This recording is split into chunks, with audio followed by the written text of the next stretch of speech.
Indira Gandhi PM बनने के बाद से जब 1967 में दोबारा जीत करके पीएम बनती है, इसके बाद कुछ उन्होंने फैसले लिए।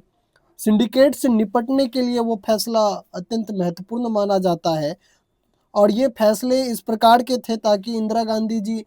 सरकार में अपनी मजबूती तो पेश कर ही सके, साथ साथ कांग्रेस में भी जो है मजबूती के साथ साथ उभर करके सामने आए। तो इस समय में इंदिरा गांधी के द्वारा कुछ ऐसे फैसले लिए गए जिससे कि वामपंथी विचारधारा से संबंधित वो फैसले थे, जिसमें बैंकों का राष्ट्रीयकरण, चाहे वो प्रीवी पर्स की समाप्ति हो। तो उन्हीं महत्वपूर्ण फैसलों में से एक जो प्रीवी पर्स है, आइए उनसे संबंधित महत्वपूर्ण जानकारी को हम देखते हैं, समझते हैं कि प्रीवी पर्स क्या थी और किस प्रकार से प्रीवी पर्स की समाप्ति की गई इंदिरा गांधी की सरकार के समय में। तो दोस्तों, आपका स्वागत है यूरेका पे। आइए नोट्स के माध्यम से हम प्रीवी पर्स से संबंधित महत्वपूर्ण जानकारी को देखते हैं। यह वीडियो 12th बोर्ड के साथ साथ अन्य कॉम्पिटिटिव एग्जाम के लिए अत्यंत महत्वपूर्ण होने वाला है। दोस्तों, प्रीवी पर्स भारत के आज़ादी के समय जो है देश में 1965-66 जो है रियासतें थी, उस वक्त देश की एकता अखंडता को सुनिश्चित करने के दृष्टिकोण से उन्हें संघ में मिलाना जो है आवश्यक था।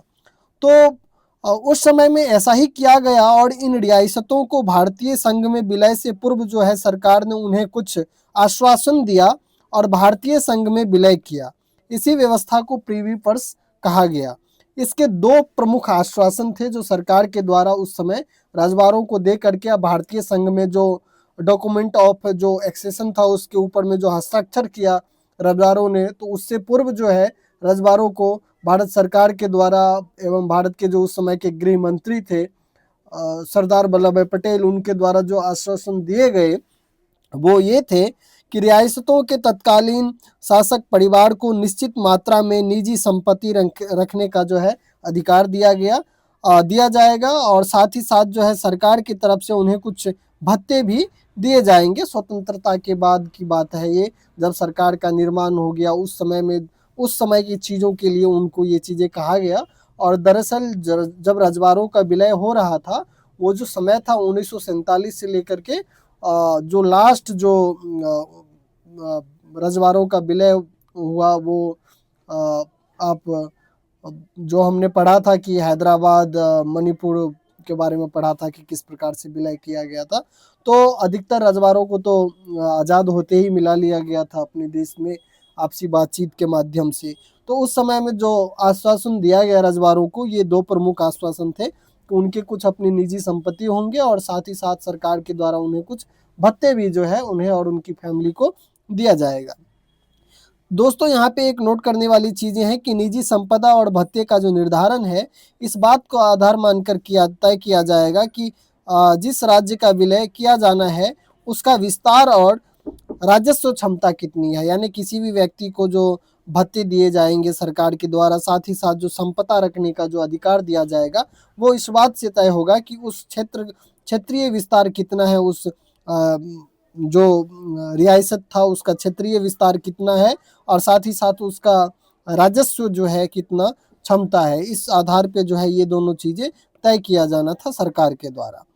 परंतु दोस्तों, जैसे कि हम सब जानते हैं कि भारतीय संविधान में मौलिक अधिकार जैसे प्रावधान है जो कि समानता की बात करता है। तो प्रीवी पर्स की जो है आलोचना भी हुई। उसके अगर हम महत्वपूर्ण अगर आलोचना के अगर हम आधार को देखें तो इस बात को लेकर आलोचना की गई कि प्रीवी पर्स की जो व्यवस्था है वो वंशानुगत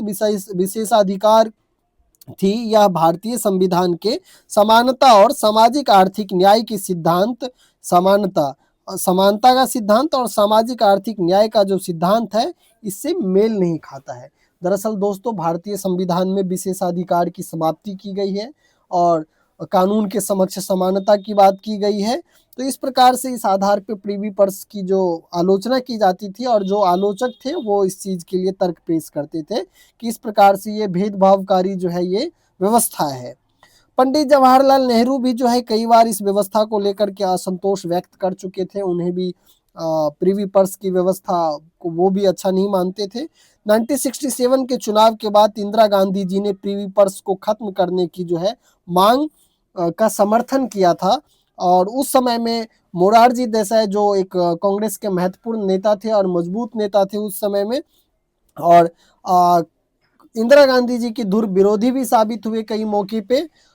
इनका मानना था कि प्रीवी पर्स की जो व्यवस्था है वो खत्म कर, नैतिक रूप से जो है गलत होगा ये खत्म कर देना, क्योंकि रियासतों के साथ जो है ये एक प्रकार से विश्वासघात माना जाएगा, क्योंकि हम उन्हें ये आश्वासन देकर के भारतीय संघ में हमने शामिल किया था, अगर हम इस चीज़ को खत्म कर देते हैं तो ये रियासतों के साथ में विश्वासघात होगा। इसलिए मोरारजी देसाई इस मत के खिलाफ थे कि इस चीज़ को खत्म कर दिया जाए। प्रीवी पर्स व्यवस्था की जो समाप्ति है वो किस प्रकार से हुई, इसके कुछ चरण थे, इन चीज़ों को देखते हैं। इस व्यवस्था को खत्म करने के लिए इंदिरा गांधी की सरकार ने 1970 में संविधान संशोधन के प्रयास किए। लोकसभा में तो पास हो गया, परंतु राज्यसभा में यह संविधान पास नहीं हो पाया। दोस्तों, जैसे कि हम सब जानते हैं कि जो 1967 की जो सरकार बनी थी इंदिरा गांधी के केंद्र में, वो तो बहुमत के साथ में बन गई थी, परंतु राज्यसभा में